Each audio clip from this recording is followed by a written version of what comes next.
Agora vamos fazer um breve comentário sobre as formas através das quais as plantas absorvem ou adquirem o nitrogênio na natureza ou nos ecossistemas agrícolas. Existem duas formas de aquisição de nitrogênio pelas plantas. Uma forma natural e outra forma artificial. A natural é através do processo que vocês já conhecem, chamado de fixação biológica do nitrogênio atmosférico.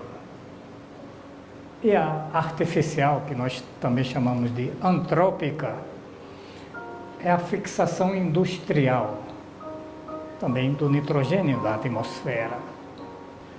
É claro que também, naturalmente, existem as descargas atmosféricas, os raios que nós colocamos lá no nosso esquema sobre o ciclo.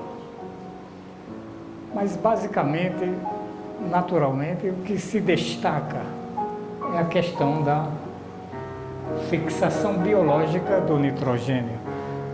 Esse é o processo natural que explica a nutrição nitrogenada das plantas superiores. Então, elas evoluíram juntamente com as bactérias ao longo de milhões de anos aí de evolução para formar essas parcerias, simbioses, associações, ou até as bactérias funcionando livremente no sistema. São as bactérias de vida livre. Então, existem vários sistemas que explicam a nutrição nitrogenada das plantas por meio da fixação biológica do nitrogênio. Este é o tema da nossa aula agora. Então, o nitrogênio ele é fixado exclusivamente por micro-organismos procarióticos. Isto é, apenas bactérias têm essa prerrogativa, essa habilidade de fazer a fixação do nitrogênio atmosférico. Quais são as bactérias? Aqui a gente coloca alguns exemplos de gêneros de bactérias que fazem isso. Rhizobium, Azotobacter, são as bactérias clássicas. Agora existem outras bactérias, como as famosas cianobactérias, que é uma divisão do grande grupo das bactérias. Aqui nós destacamos dois gêneros, Anabena e Nostoc. E existem outros tipos de bactérias que parecem com fungos, os chamados actinomicetos. Aqui a gente destaca o gênero Frankia. Os micro-organismos que fixam o N2 são chamados genericamente de diazotróficos. Por que é um nome tão estranho? Diazotróficos. Diazo, dois azotos. Azoto era o nome antigo do nitrogênio. Diazo, dois nitrogênios. Porque são dois átomos de nitrogênio. Lembrem de nitrogênio. E tróficos vem de troca. Então são micro-organismos que, digamos, fixam ou trocam o nitrogênio no sistema. E eles atuam em diferentes sistemas, com diferentes graus de complexidade. São esses sistemas que nós colocamos para vocês. Os organismos de vida livre, que são os independentes, aqui a gente destaca os gêneros Bayerickia, Azospirillum e Azotobacter.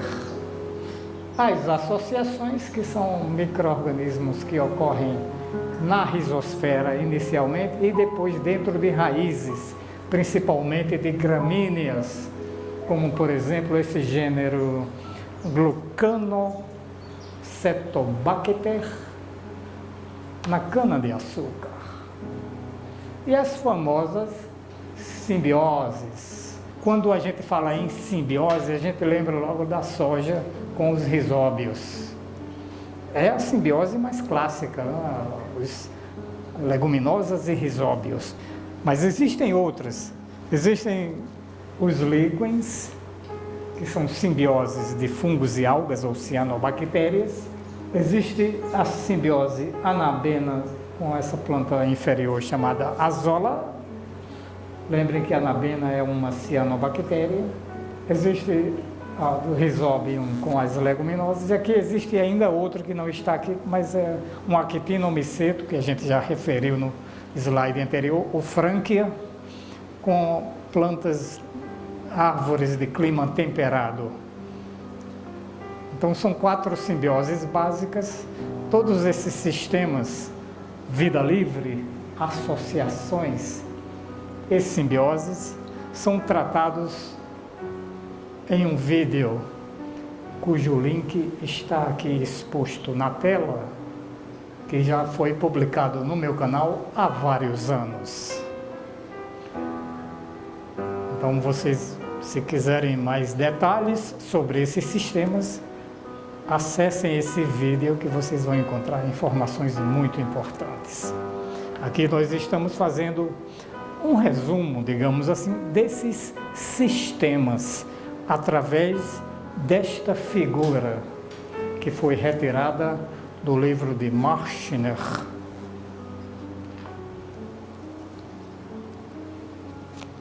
Mineral Nutrition of Higher Plants, um clássico da nutrição de plantas.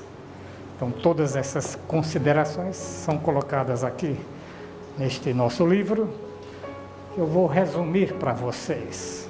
Aqui nós temos os 3 sistemas: as simbioses, as associações e o sistema de vida livre.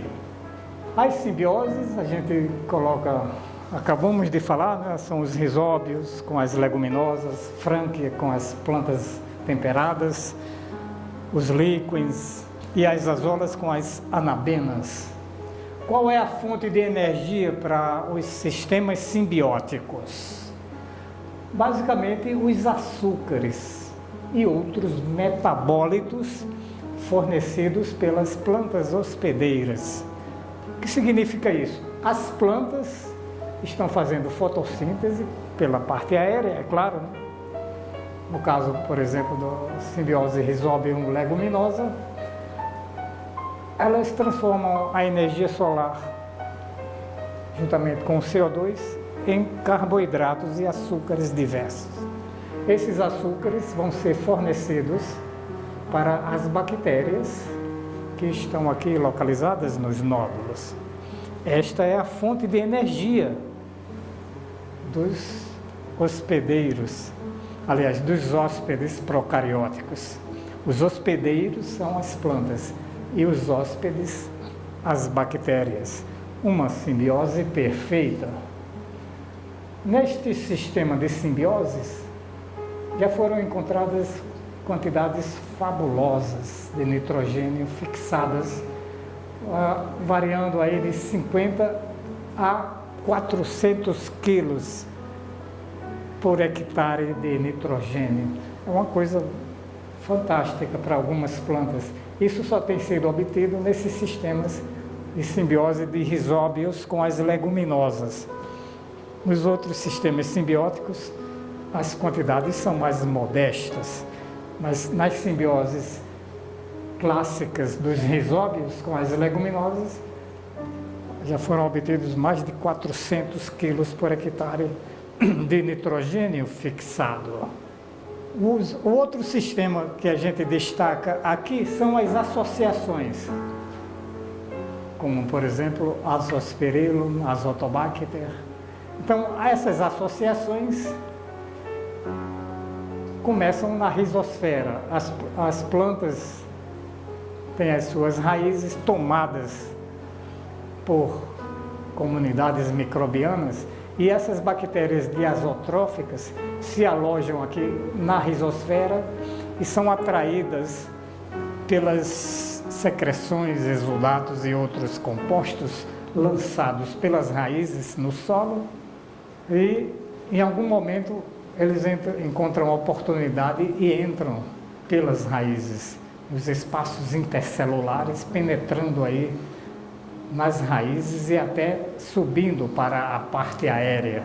São organismos verdadeiramente endofíticos, que penetram nas raízes e ficam vivendo ali dentro das plantas, mas sem fazer simbiose. Por isso que nós chamamos de associações. Não é uma simbiose clássica, mas é uma espécie de mutualismo. Eles ficam ali nas plantas sem causar problemas e ficam aproveitando, no caso, a energia seriam os exudados radiculares que as plantas produzem e substâncias presentes dentro das plantas, como no caso algumas bactérias ficam nos vasos, no xilema e ali eles aproveitam a seiva que está ali e obtêm a energia destes produtos que estão no xilema das plantas e nos espaços intercelulares das plantas. Então, isso tem sido bastante estudado, inclusive existem já inoculantes com essas bactérias associativas bastante eficientes. Lá dentro das plantas, eles fazem o oxigênio, quer dizer, a atmosfera do solo também penetra nas raízes e eles fazem aí a associação, aliás, a fixação do nitrogênio presente aí na atmosfera e transformam o nitrogênio em amônia, que também já é aproveitada pelas plantas, essa amônia. Então, tem muita gente trabalhando, fazendo inoculantes com essas bactérias e tem sido um sucesso aí em culturas como milho e cana-de-açúcar, com a economia de mais de 80% em termos de utilização de nitrogênio.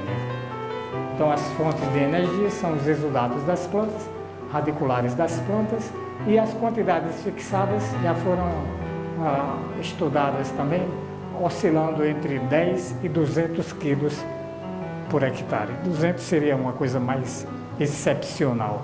Não é um sistema tão eficiente quanto as simbioses, mas eles têm obtido altos valores de nitrogênio fixado por esse sistema associativo. No nosso vídeo também colocamos os detalhes desse sistema aí e as pesquisas que têm sido feitas com essas bactérias endofíticas associativas. E o último sistema que nós destacamos é o sistema de vida livre.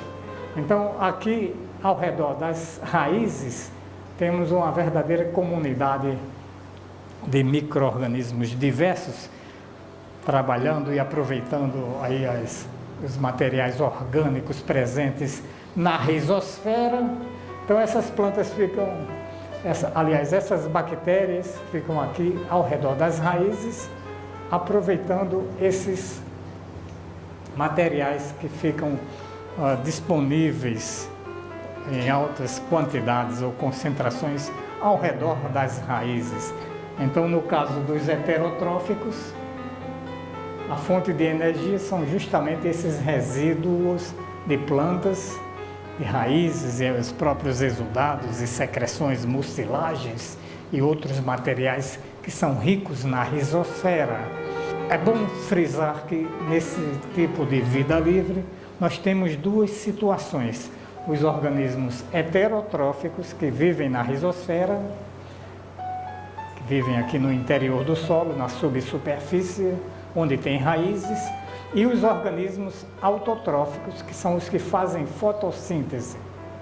Nesse caso, eles vão ficar mais aqui na superfície, aproveitando a luz solar para fazer a fotossíntese, mas eles também são muitos considerados de vida livre, como as cianobactérias. Vejam que as cianobactérias podem ser tanto simbióticas quanto de vida livre, porque elas têm essa capacidade de se associar com outros seres e fazer fixação nesses sistemas. Falamos de fungos e falamos de azola, que são os dois tipos de simbioses envolvendo cianobactérias. Mas elas também têm essa habilidade de viver livremente aqui na superfície do solo, fazendo fixação do nitrogênio. E quando elas atuam, as quantidades fixadas são bem maiores do que as bactérias de vida livre heterotróficas, cuja fixação é no máximo 2 kg por hectare por ano. Enquanto que no caso das cianobactérias, essas quantidades podem chegar até a 80, oscilando de 10 a 80 quilos por hectare ano de nitrogênio fixado. Por que essa discrepância? Por que elas são mais eficientes? Porque a fonte de energia dessas bactérias, dessas cianobactérias, são a fotossíntese, a luz solar.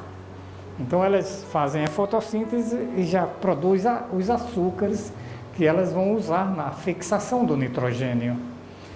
Por isso que elas são mais eficientes. E essas de vida livre estão aqui competindo com outras bactérias, com outros grupos microbianos, pelos alimentos que estão aqui na rizosfera. Então elas vão ser muito pouco eficientes na fixação, mas acontece alguma fixação aí, mas é muito modesta comparada aqui com os outros sistemas. Então com isso era isso que a gente tinha para falar sobre esses sistemas. É claro que essa aquisição por meio da fixação biológica, essa aquisição de nitrogênio é muito mais complexa e abrangente. A gente fala bastante sobre isso no nosso curso de microbiologia do solo. Aqui em nutrição vamos deixar aqui mais ou menos de forma generalizada, por causa do tempo que a gente tem, que é muito escasso. Por exemplo, esse assunto aqui, nesses livros de nutrição, são dezenas de páginas só sobre isso. Nesse outro livro do Epstein e Bloom, eles também tratam muito bem sobre este assunto, várias páginas explicando esse processo, com exemplos de bactérias, quantidades fixadas, várias espécies trabalhando aí nesse processo. O próprio livro do Malavolta também. Então, isto não é um assunto exclusivo de microbiologia, é um assunto também de nutrição de plantas. E vocês têm que conhecer, pelo menos no geral, esses processos, esses sistemas de fixação. Então eu recomendo que deem uma olhada nesses livros e também no nosso vídeo. E nos nossos vídeos, nós temos dezenas de vídeos só sobre fixação biológica do nitrogênio no nosso canal. E com essas palavras, então, eu encerro a nossa aula de hoje. Agradeço a vocês pela paciência e por assistirem essa aula até agora. E a você, internauta, que também teve paciência para me ouvir até aqui. Então, um abraço a todos.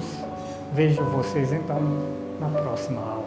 Obrigado e tchau.